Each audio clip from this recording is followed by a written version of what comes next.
그래서 팔복을 좀 사상수훈을 강의하고자 합니다. 심령이 가난하면 천국이 임하는 복을 받습니다. 이런 제목으로 말씀을 드리고자 합니다. 우리가 세상적으로 생각하고 알고 있는 복의 관념과 오늘 예수님께서 사상수훈을 말씀하셔서 해주시는 복의 관념은 전혀 다릅니다. 정말 이런 것이 정말 복일까라고 생각될 정도로 예수님 팔복의 복들은 보면 세상 사람들과 우리들이 복이라고 일반적으로 생각하지 않은 내용들입니다. 마태복음 5장부터 7장까지를 우리가 산상수훈 또는 산상보훈, 산상설교라고 부르는 이유는 오늘 마태복음 5장 1절과 2절 말씀을 우리 한번 읽어보겠습니다. 예수께서 무리를 보시고 산에 올라가 앉으시니 제 아들이 나온지라 입을 열어 가르쳐 이르시되 그랬습니다. 왜 우리가 이제 마태복음 5장부터 7장까지를 우리가 산상수훈, 산상보훈, 산상설교를 하냐면 산 위에 올라갔다 해서 산상이란 한자로, 그리고 제자들이 나올 때 입을 열어 예수님께서 가르쳐셨거든요.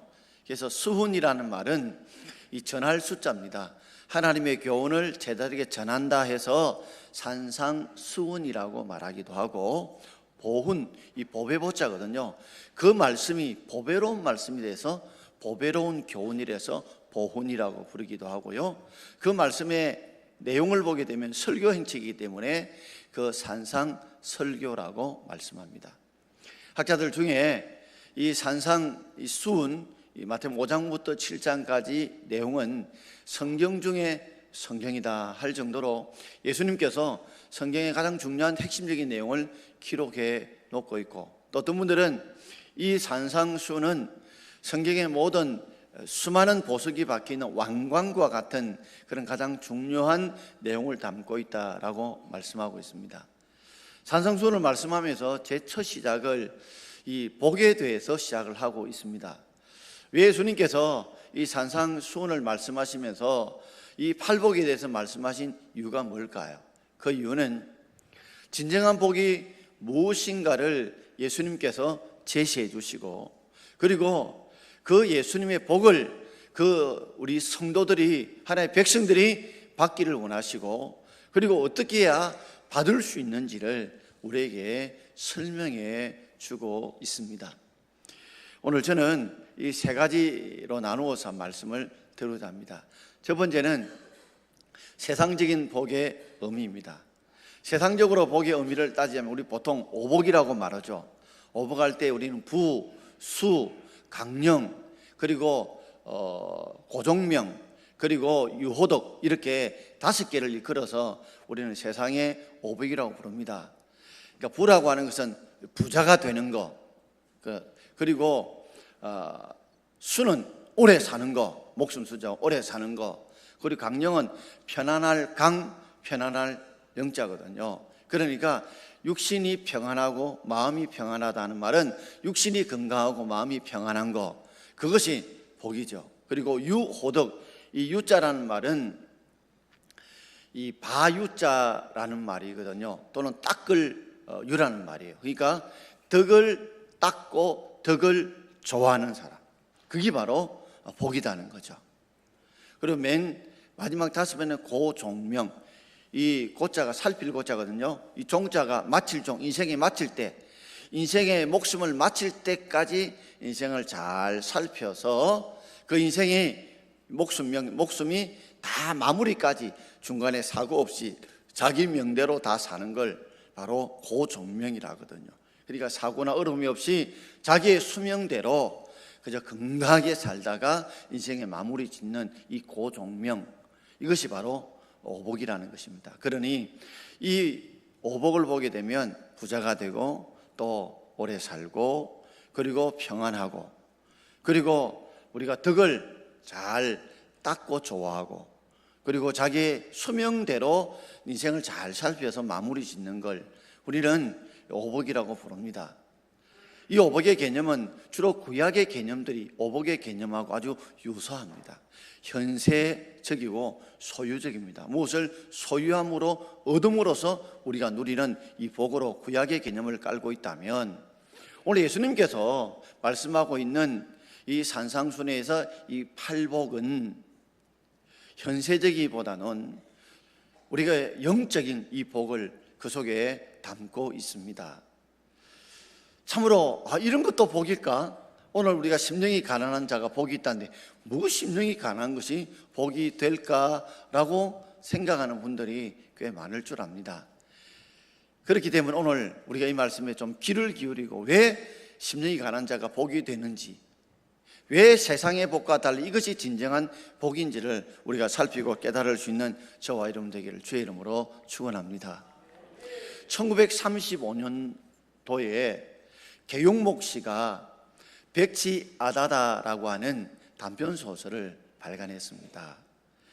그 내용을 보게 되면 여러분 잘 알다시피 이 백치라는 게 뇌에 어떤 현상이 생겨서 지능이 떨어지는 그런 사람들을 일컬어 백치라고 부르지요.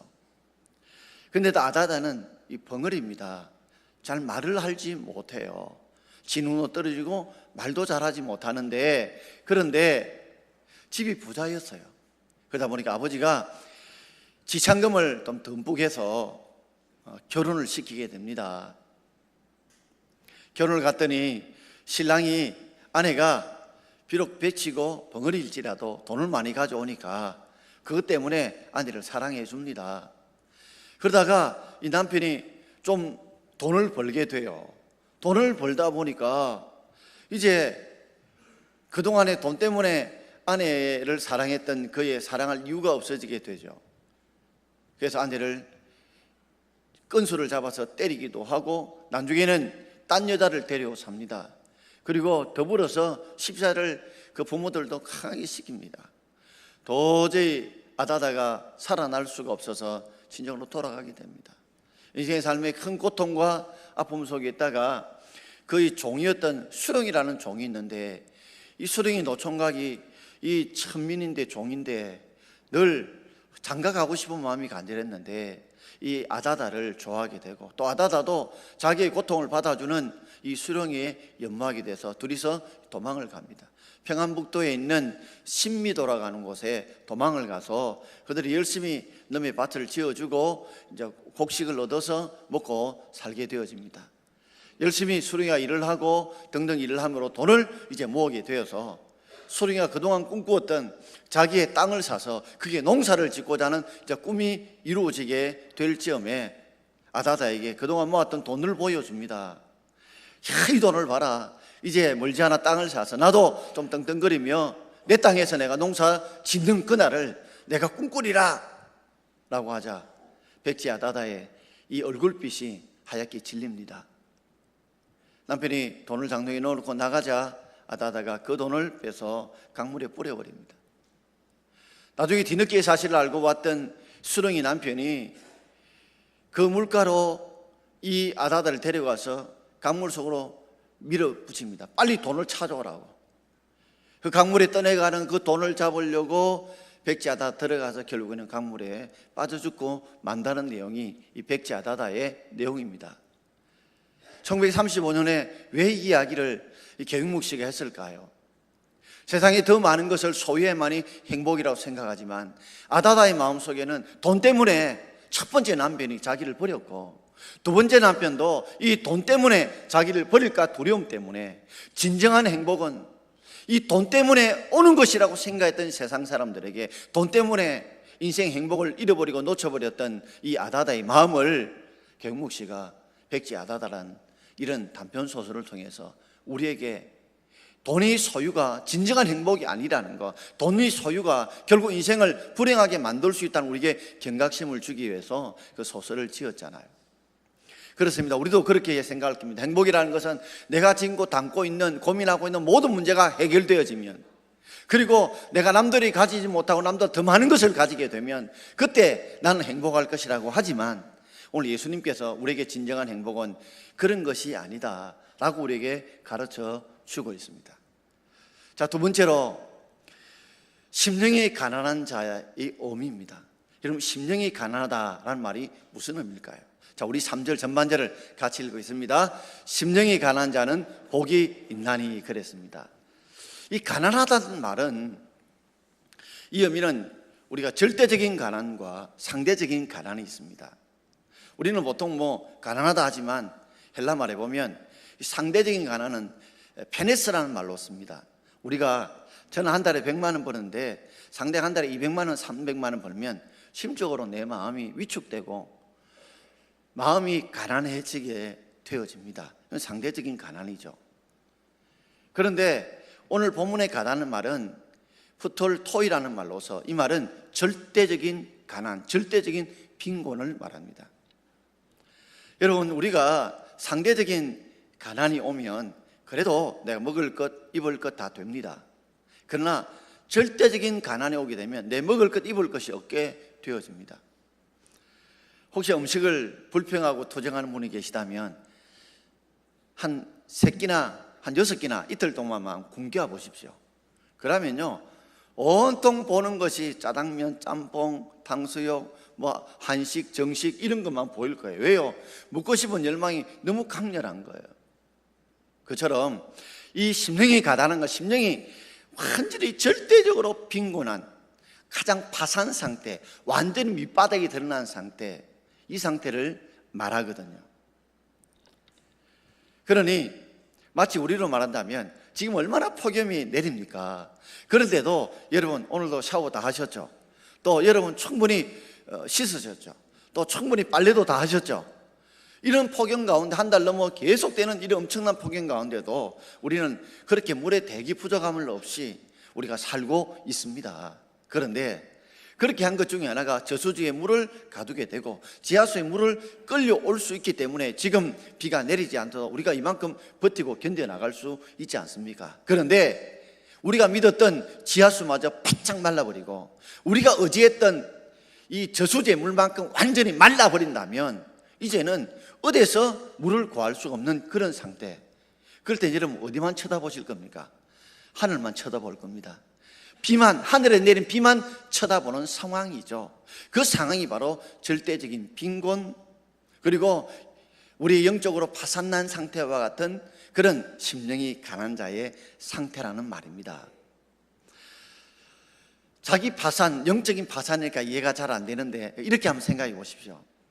요사이 여러 사업을 하거나 또는 가게를 하거나 또는 보증을 서다가 나중에는 도저히 내 힘으로 그 빚을 도저히 감당할 수 없을 때 우리는 파산 요청을 합니다. 법원에 가서 내가 나름대로 열심히 살려고 직장 생활에 사업을 해서 갚으려고 하지만 이만큼의 큰 빚을 내가 도저히 갚을 수 없으니 파산을 요청합니다. 그러면 법원에 충분히 조사를 해봐서 이 사람의 힘으로 능력으로 도저히 갚을 수 없을 때는 그 빚을 탕감해주는 파산 선고를 해주는 여러분 아시죠? 그처럼 도저히 내 힘으로 내 생각으로 인생의 모든 문제를 풀 수 없다, 나는 파산났다, 나는 완전 절망이다, 이 상태가 심령이 가난한 상태입니다. 어떤 분 세상적으로 보면 가장 절망적인 순간이죠. 희망이 없는 순간이죠. 바로 이 순간이 왜 복이 되느냐? 바로 이 순간이야말로 하나님을 의지하고 하나님을 붙들 수 있는 순간이기 때문에 오히려 전화위복의 복이 된다는 것입니다. 어떤 심리학자가 한 번은 강의 시간에 와서 스트레스 해소법에 대해서 강의를 하게 됩니다. 그래서 종이컵에다가 물을 조금 반쯤 담아왔어요. 그러니까 학생들이 봅니다. 무슨 강의를 할까? 물컵을 들고 오니까, 종이컵을 들고 오니까 혹시 이런 강의 안 할까? 물이 반밖에 안 남았다, 아니라 반이나 남았다, 우리에게 긍정적인 사고를 함으로 스트레스를 해소하도록 그런 강의를 할까라고 생각했는데 전혀 엉뚱하게 그 강사가 이렇게 말합니다. 종이컵에다 물 조금 담아서 이 종이컵의 무게가 얼마쯤 될까요? 라고 떠나없는 질문을 하는 겁니다. 그러자 조용해지면서 한 200g, 250g, 300g, 500g 등등 이야기 나옵니다. 그러자 그 강사가 또 이야기를 합니다. 여러분, 이 작은 종이컵을 들고 1분 정도 우리가 들고 있다면 이거는 얼마든지 들고 있습니다. 근데 1시간 좀 더면 어떨까요? 아마 팔이 저리고 지릿해지기 시작하겠죠. 근데 하루 종일 내가 이 종이컵에 작은 물을 들고 있다면 어떻게 될까요? 팔이 마비되지 않겠습니까?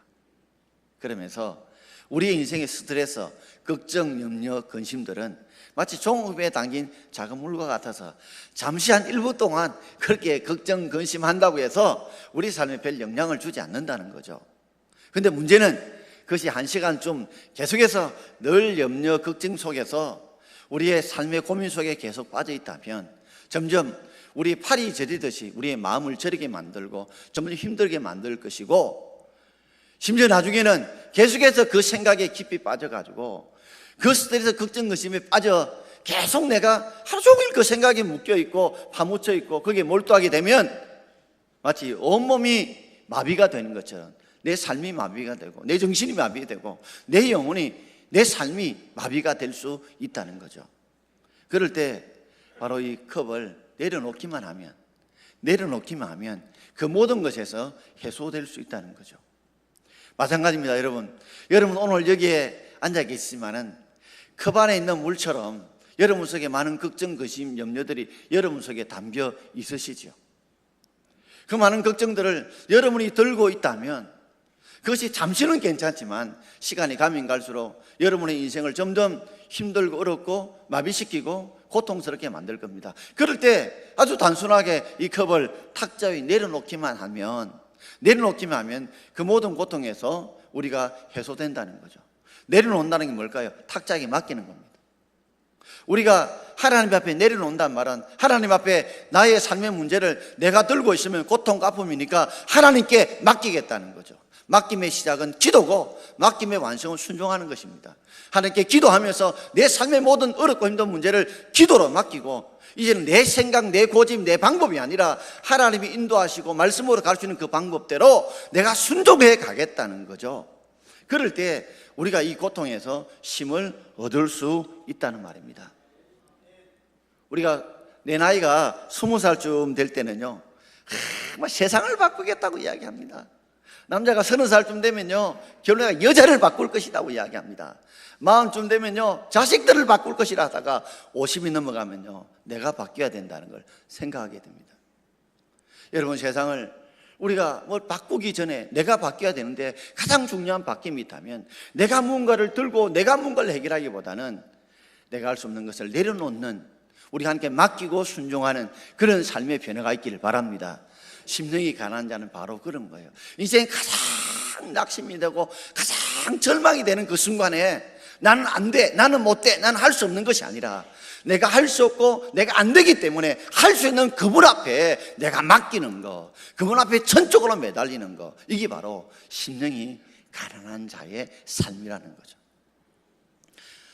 자, 세 번째로, 그렇다면 심령이 가난한 자가 받을 복이 뭡니까? 천국이 그들의 것이 될 것이라는 복의 의미죠. 자, 우리 3절 말씀을 다 읽어봅시다. 심령이 가난한 자는 복이 있나니 천국이 그들의 것이며. 천국이 그들의 것이다 라는 게 뭘까요? 천국이 나의 것이 된다는 거죠. 이 말은 바로 하나님의 나라, 천국이 내게 임한다. 우리가 주기도 보면 나라의 임하시오며 이러면 많은 분들이 오해를 해요. 아, 천국 나라가 이 땅에 내려오는구나, 이 말이 아니거든요. 하나님의 나라가 내 마음속에 임한다는 말이거든요. 그러니까 이 말은 하나님의 통치를 받는다, 하나님의 말씀에 순종한다는 말이죠. 우리가 주기를 보면 대개 이런 말이 있죠. 대저 이런 말들이 나오는데 그 의미를 우리가 잘 모르게 되면 혼동이 오는데, 특별히 이 하나님의 나라가 임한다는 말은 우리가 정말 혼돈을 많이 합니다. 하나님 나라가 내게 임한다, 이 말은 하나님의 통치를 받는다는 말이거든요. 그것이 천국이 나의 것이 된다는 말하고 똑같은 말입니다. 자, 우리 쉽게 한번 설명해 보십시다. 나라가 세워지려면 교과서에 나옵니다. 국가를 이루는 3요소가 뭡니까? 주권, 백성, 땅입니다. 요 세 가지가 이루어질 때 나라가 이루어진다, 국가가 이루어지는 3요소죠. 자, 주권이라고 하면 민주주의 나라에서 주권은, 주인의 권세는 누구한테 있습니까? 백성들에게 있습니다. 백성들에게.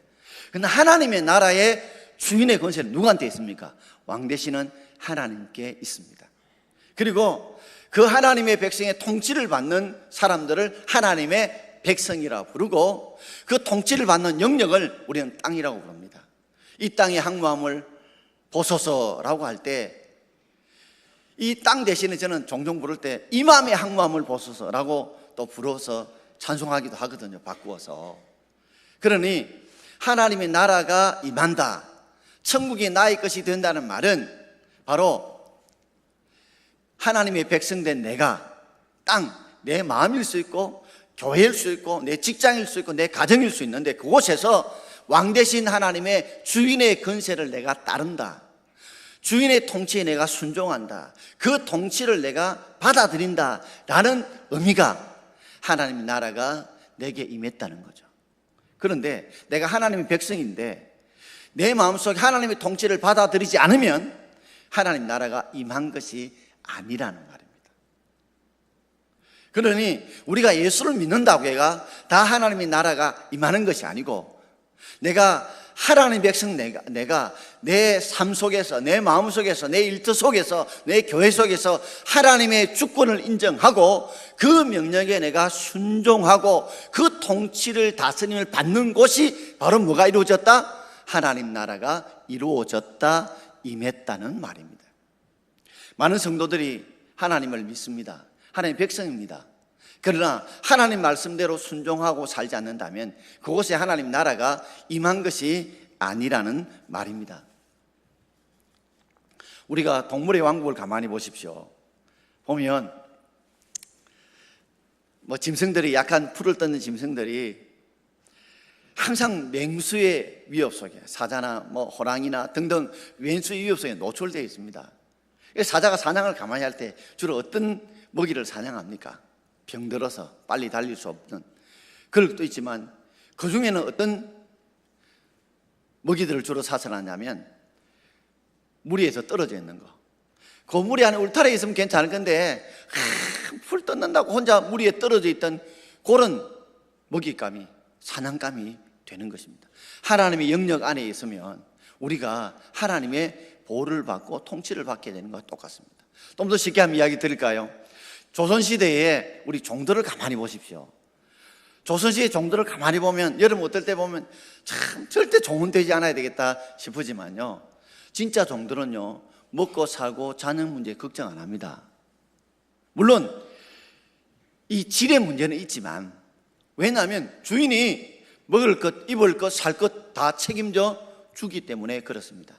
종은 철저하게 주인의 말에만 잘 듣고 순종만 하면 먹을 것, 입을 것, 마실 것, 살 것, 자는 문제까지도 다 책임지는 것입니다.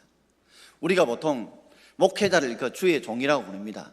바로 예수님이 나의 주인 되시고 나는 그분의 말씀을 따른다는 주의 종이죠.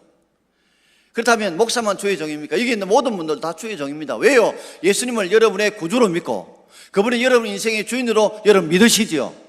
그렇다면 여러분들이 예수 그리스도를 나의 주인으로 구체적으로 믿는다면 여러분은 다 그 명령에 따른 자라면 다 주님의 종입니다.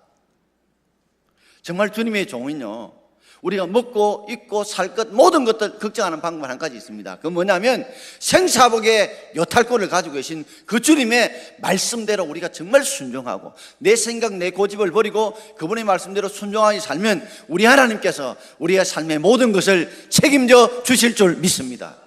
왜 심령이 가난한 자가 천국이 그들의 것이 되는 것이 복이냐면, 바로 내가 정말 인생의 절망 가운데 낙심 가운데 있었는데 이제는 하나님밖에 나를 도울 자가 없다, 하나님만이 나의 주인이시다고 그분만을 의지하고 붙들게 되면, 그분의 말씀에 순종하고 그분의 영역 안에 들어와서 그분의 다스림과 통치를 받으면 그 하나님께서 우리의 먹을 것, 입을 것, 마실 것, 우리의 모든 삶의 문제를 책임져 주시기 때문에 천국이 그들의 것이 되는 것이 복이 되는 줄 믿습니다. 이 말은 내가 나의 백성을, 나의 통치에 순종하는 백성을 내가 책임져 주겠다, 그들의 앞날을 내가 책임져 주겠다고 하는 보장이기 때문에 그것이 바로 복이 되는 줄 믿습니다. 이영교 선교사님이라는 이전에 몽골의 선교사던 분이 내려옴이라는 책을 써서 우리 큰 파장을 일으켰는데, 그 중에 여러분 잘 아는 이야기 중에 그 큰아들 2살짜리 이 동현이가 장난감 사는 이야기가 나오지 않습니까? 이 버저 장난감이라는 이 장난감을 애가 좋아해서 장난감 하나 딱 사가지고 이제 오는데 이제 계산대 앞에 왔어요. 계산대 앞에 와서 이제 계산을 하려고 이제 아버지가, 자, 동현아, 장난감 줘. 여기 바코드 찍어야지 하는데 애가 막 콱 붙들고 안 놀라는 거예요. 왜냐하면 이걸 내려놓게 되면 빼앗긴다고 생각하는 거예요. 그래가지고 결국 어떻게 했습니까? 2살짜리를 계산대 위에 딱 올린 거예요. 올리고 그저 계산대 올려놓은 상태에서 바코드를 찍은 거예요. 그때 이혁교 선교사님이 깨달은 게 그래요. 우리도 이 2살짜리 아이처럼 영적으로 어릴 때는 뭔가 내 것을 확 붙잡아야 내 것이 되지, 놓으면 빼앗긴다고 생각하는데 그게 아니라 내가 잠시만 내려놓고 내가 잠시만 맡겨놓으면 결국 하나님이, 우리 아버지가 더 좋은 거 주실 건데 나도 내 아들 동현이 왔지 이런 생각에 살아가고 있구나 하고 깨달았다는 겁니다. 여러분, 우리의 삶에 있어서 철저하게 주님께 맡기면, 철저하게 주님의 말씀대로 인도하고 순종하면 합력해서 하나님이 선을 이루어 주실 줄 믿습니다. 저는 그것으로 이야기를 드리고 마치고자 합니다.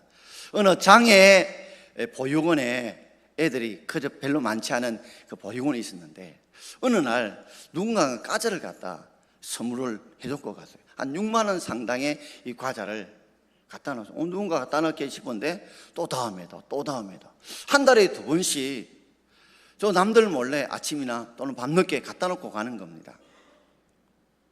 그래서 누군가 궁금해져서 이제 찾아보려고 애써서 동사무소의 직원에게 묻습니다. 한 달에 2번씩 누가 이 과자를 이렇게 갖다 주는데 누군지 좀 알아볼 수 있겠느냐고. 그래서 조사를 해봤더니 알고 보니 그 사람은 나이가 70세 되는 영세민이었습니다. 생활가족 보호 대상자였어요. 그러니까 그 당시 한 달에 37만 원을 나라에서 받게 되는데 그 쪽방에 살다 보니까 사골세 쪽방 월세가 월 10만 원이에요. 그럼 27만 원이 남아요. 그 중에서 과자 한 번 살 때 6만 원 정도 들니까 그 12만 원 빼고 나면 이제 15만 원 가지고 산다는 겁니다. 그분이 예수를 믿는 분이에요. 그래서 그 15만 원과 헌금도 하고는 묻는 것도 어떻게 하느냐 하니까 그 하나님께 기도하면서 내가 어떻게 살까 생각해 보니까 무료급식 하는 데가 너무 많더라는 거죠. 조금만 밟으면 타면 버스 공짜로 타니까, 지하철 공짜로 타니까 월요일은 이게 가서 먹고 화요일은 저기서 먹고 해서 아침 굶고 점심을 하루 몽땅 해서 그제 무료급식에서 해결을 하는 겁니다. 근데 그가 이렇게 37만 원 받는 그가 이 12만 원을 장애인 보육원에다가 바친 이유가 있습니다. 사건이 있습니다. 한 분은 자신의 삶을 돌아보니까 한 달에 37만 받아서 사골세 방에서 10만 원 내고 나면 남은 27만과 산다는 자신의 삶이 의미도 없고 희망도 없고 남들 볼 때 너무 초라하고 비참하고 그래서 죽고 싶은 마음을 가지고 있는데 마침 그 쪽방 쪽 옆에 장애 보육원이 있는데 아이들이 막 지나가는 소리가 들려요. 그 소리를, 지나가는 소리를 가만히 보고 있으니 옛날에 자신 어릴 때 고아원에 다니던 생각이 나더랍니다. 고아원에 다닐 때 그렇게 과자가 먹고 싶었다는 거죠. 자기 손에 딱 보니까 돈이 좀 남아있었어요. 그때 6만 원 남아있어서 내가 아이들을 위해서 어떻게 할까 싶어서 가기는 부끄럽고 싶어서 6만 원짜리 과자를 사서 남 몰래 저녁에 갖다 놓은 겁니다. 근데 보니까 아이들이 내려가는데 그 자기가 사준 과자를 맛있게 먹고 가는 모습이 그렇게 삶의 기쁨이 되더라는 거예요. 이게 별것 아닌 것 같지만 이것 가지고 이 아이들이 이렇게 즐겁게 하고 기쁘게 하는 그 모습을 보고 죽을 때 죽더라도 죽자 이런 마음이 생겼대. 그래서 하나님이 그 마음에 감동을 주셔서 그 식사비를 무료급식을 통해서 해결하고 그리고 그 돈 가지고 아이들에게 베푸는 삶을 보면서 인생에 사는 것이 전부가 아니고 이렇게 베푸는 삶이 이렇게 행복하구나, 기쁘구나 해서 자기 삶에 회복한 은혜가 생겼다는 겁니다. 그러면서 정말 심령이 가라앉아 내 인생의 절망 가운데서 하나님이 내 인생을 지켜줄 것이다, 도와줄 거다 믿음도 생기고 이 적지만은 적은 가지고 베풀 때 주시는 그 기쁨들을 누리니까 정말 살맛이 나더라는 거죠. 동사무주인이 묻더래요. 아니 삶이 어떠냐고 물으니까 나는 정말 행복합니다. 내가 적지만 베풀 수 있고 내 준 과자를 가지고 아이들이 이렇게 즐거워할 수 있는 거 보니까 내가 살아야 될 이유를 깨닫게 되고 하나님이 내 삶을 책임져 주더라는 거예요. 그렇게 12만을 베풀어도 하나님이 때마다 무료급식 장소를 통해서 충분히 배급받게 하시고 교회 성금에도 살아갈 수 있는 기쁨과 건강을 주시니 얼마나 감사한지 모른다고. 사랑하는 성도 여러분, 여러분의 삶을 한번 돌아보십시오. 진정한 심령이 가난한 것, 인생의 절망이 여러분 오히려 복이 될 수 있는 줄 믿습니다. 절망 속에 있다면 그건 정말 복이 안 돼. 그러나 그 절망 속에서 하나님만 의지하고 하나님 붙들고 하나님의 나라, 하나님의 말씀대로 내가 기도하며 그 말씀에 순종해 살면 하나님이 주인 되신 우리 하나님께서 천국이 나의 것이 되도록 내가 하나님의 통치를 받게 되면 우리 하나님께서 우리 삶을 다스리시고 지배하시고 그분이 합력의 선을 이루어 주시고 채워줄 줄 믿습니다. 그래서 복이 되는 겁니다. 그래서 복이 되는 것입니다. 사랑하는 성도 여러분, 이런 심령이 가난한 종을 받길 바라고, 오늘 1장부터 1절부터 10일 읽었던 이유는 이 강의할 동안에, 설교할 동안에 여러분 꼭 이 팔복을 함께 외우시면서 묵상하며 기도함으로 여러분 속에 진정 큰 은혜의 복이 충만하기를 주의 이름으로 축원드립니다. 기도하겠습니다. 주신 말씀 생각하며 2분간만 주의 이름 선포로 기도합니다.